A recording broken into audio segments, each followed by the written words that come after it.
What's up, everybody? Thanks so much for tuning back into the channel. Don't forget to like and subscribe. My name is Nick Eden, and you are tuned into another episode of Morning Cup of Merch. All right, guys, so it's usually around this time where I do my Q4 Mythbusters podcast. This year, I want to do it a little bit differently because the questions, they can be kind of basic. And I want to make sure that I'm not giving you guys the same thing I've given you for the past 2 years in a row. So I want to talk about Q4 from a realistic standpoint and what it is you can expect if this is indeed your first Q4, and some tips for those where it's your second Q4. So one of the first things that you can expect is that on October 1st, your sales aren't going to automatically start shooting through the roof.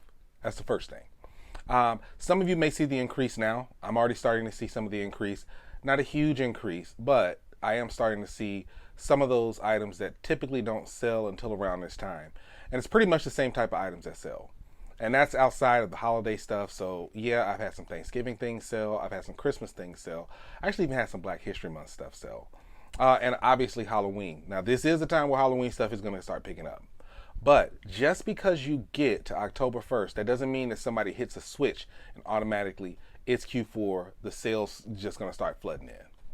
It's just not realistic. What's more realistic is that you will start to see a steady incline over the course of the month of October. If you have a lot of Halloween designs, you may see even more of an increase. And then you're really going to start to see things kind of level out at the beginning of November, going into Black Friday and Cyber Monday. So what does that mean for everybody? Well, it's pretty simple. What it means is you want to make sure that if you are doing holiday designs, that those are loaded, properly keyworded, checked for trademarks, and indexed. So giving it time to index, we all have our predictions of when Amazon indexes it, but there's no hard data, at least none that I've seen. And I'd be glad if somebody could show me some, because it would just make me a lot better in how I map out what I do. But there's no hard data that says exactly when Amazon is going to index it. And if they have that data, they're not releasing it to us. What's more often than not spoken about is coming from an anecdotal standpoint. Okay, I uploaded my products and in 3 weeks they started selling. I uploaded my products and in a week they started selling. That's not the case. But to make sure in a very competitive holiday that you're getting ahead of time, you want to get those designs up as soon as possible. And so what does that mean for your evergreens? Does it mean that your evergreens are just going to start kicking up like that? Not necessarily. If your evergreens are steady selling, they're probably going to continue to steadily sell. And then in November, more around that Black Friday, Cyber Monday time, that's when you're going to see a really big shoot up in them. What happens is a lot of times when those things start to sell and that BSR starts to go up around the time when people are looking for something in that vein, in that area, they'll see, oh, okay, this is being shown. All right, let me buy this. And that kind of continues probably until like the second week of December. Again, there's no hard data to show, but after about 4 Q4s on merch and 6, I think, on Teespring, I can pretty much safely say that that's kind of the process. But that does bring up a good point for people that aren't on Merch by Amazon. Because again, I'm trying to make my content to where it's not so Merch by Amazon heavy and encompasses print on demand as a whole. Generally what that means is if you're outside of that, let's say a platform like Redbubble. Redbubble is probably going to start picking up around the same time. Now, it's been my experience, and hopefully somebody else has something different. If you do, please comment below. But it's been my experience that when Redbubble kicks up, Redbubble tends to kick up probably around that second week of November. That's just how it's been for me. I'd love to hear anybody else's, experience with it. And it kind of stays that way until going into that third week of December. It seems like Redbubble fulfills things a little bit faster in that note than Amazon. But again, just my experience. I will also say that because the majority of the things that I've sold on Redbubble have been stickers, it's a lot easier and a lot quicker to produce them. So the type of product that you have does play a part into it.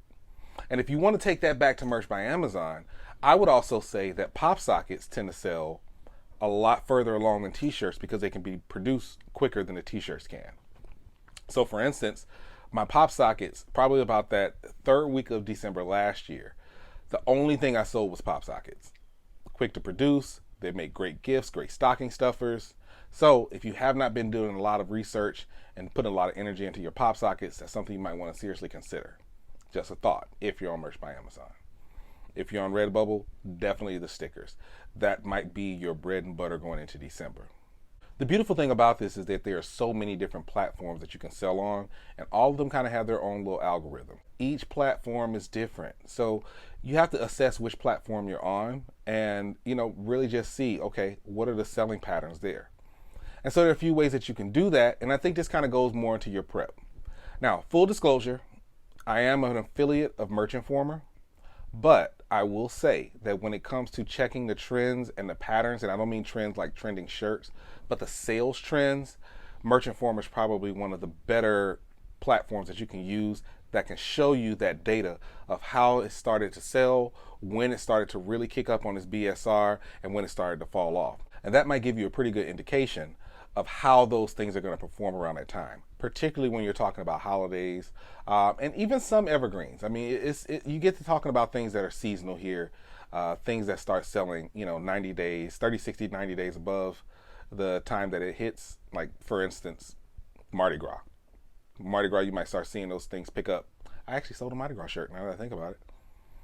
You might start to see those things pick up November, December. But again, Merch Informer is a good tool for that. I know a lot of people try to give Merch Informer a lot of crap. However, I use it. I use it for a variety of reasons, not just for seeing what's selling, but seeing the sales trends of niches is probably the best thing that you can do, and kind of helps you tailor where you're headed and if you're in the right niche and if it's selling well. So I will say, if you don't have Merch Informer, there is a link in the description that you can click that you'll get 20% off by using my code Coffee Crew, and I'll put that like right there. Yeah, I don't do this much, so but link will be in the description along with the promo code, and you can go and check it out for yourself. Get a 3-day trial, mess around with it a little bit. They have some great videos on how you can use it, and then go in there and really research. It's worth it, very worth it, I gotta say. But beyond that, any research tool that you're using, whether you're using Merch Informer, BookBolt, Marmalade, any one of those, you got to make sure that you're watching the sales trends for your current niches. Here's the problem, and I know I go back and forth between niches and niches. I get it. I'm probably not going to stop doing that. Here's the thing. It doesn't really matter the platform. Most of your platforms are going to see an increase. What matters is that the niche that you have chosen is one that you know a lot about. You've done some heavy research on it. It would be good if it's something that you were personally interested in. And you know the jargon, you know the type of people that will buy it, because understanding your buyer is the best thing that you can actually do. So that being said, thinking of it from the standpoint of, I'm already selling, I'm loading more designs, I'm getting ready for this thing, you have the opportunity. It's a huge opportunity. I've not had a bad Q4 yet. Even the early years of Merch by Amazon, when we had the freeze, it was still a situation where the sales were extremely well for me. And it can be the same for anybody. But the key is knowing your niche, choosing your platform, and understanding that platform. This could be Spreadshirt, this could be Redbubble, Etsy. If you're doing print on demand books on Kindle, it's the same thing. BookBolt is owned by Merch Informer. It's another place where you can research. I don't have an affiliate code for BookBolt. I'm not a BookBolt affiliate. But these are all places that you can go where you can actually research and get ready for these type of things. The biggest piece of advice I can give you overall is to make sure that you do not wait until the last minute. You might lose sleep a couple nights. You might not go to bed at 10 o'clock. But if you're in the 500 tier and you've only got 100 designs loaded, we're less than 30 days out from Q4. You need to get to work. This is not a passive business like everyone says. The money can be passive because there are times that I don't log into my merch account and I'm still making money. But the work still has to be done on the front end. Great designs, great keywords, in a niche that is selling. You can go for the competitive ones, but for the folks that are particularly on lower tiers or just starting to sell, you might want to make sure that you are putting in that extra work and trying to find some other niches that sell that aren't as heavily focused on, these big, huge holidays. Now, tier systems don't matter in Etsy, nor do they matter in TeePublic or Redbubble. You just got to get to work. So if you've got an extra 2 hours a day, which most of us don't, instead of 8 hours, for the next few weeks, why don't you sleep 6 hours? Get those designs up. Make sure you're getting the right keywords. Research. Because the reality is, you're in a better position if you're not in a tier system like Merch by Amazon. See, and I'm going to go on a little bit of a rant here.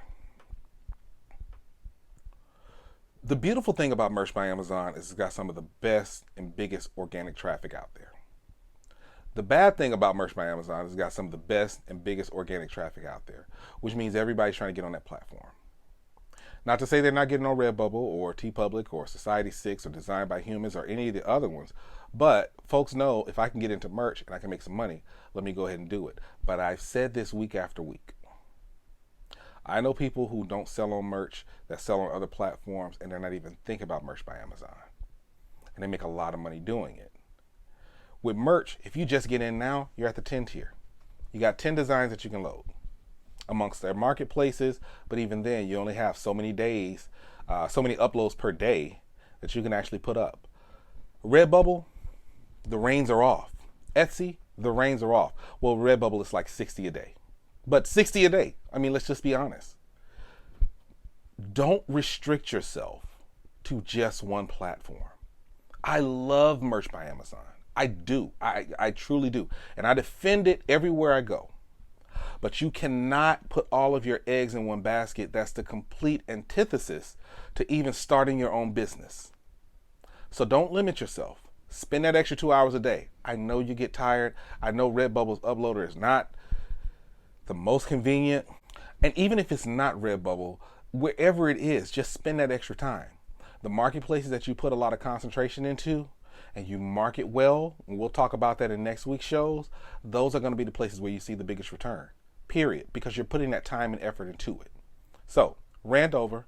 That's all I got for today, guys. Short show. Don't forget to like, share, and subscribe. Click the bell for notifications so you know when we go live with another show.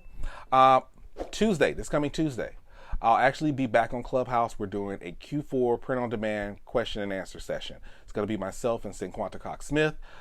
If you go to my link tree, you can click the link to join and join us Tuesday at 5 Eastern, 4 Central. If you're not already on Clubhouse, it's open for everybody now, so go ahead and join the Print on Demand Success Club. I'll see you then. I'm actually going to be doing a design bundle giveaway, so that'll be another reason for you to come in. But come and ask your questions.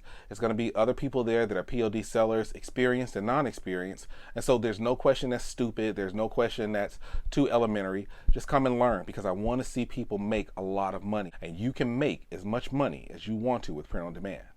But you have to press the go button. Take care, everybody. I'll talk to you next time.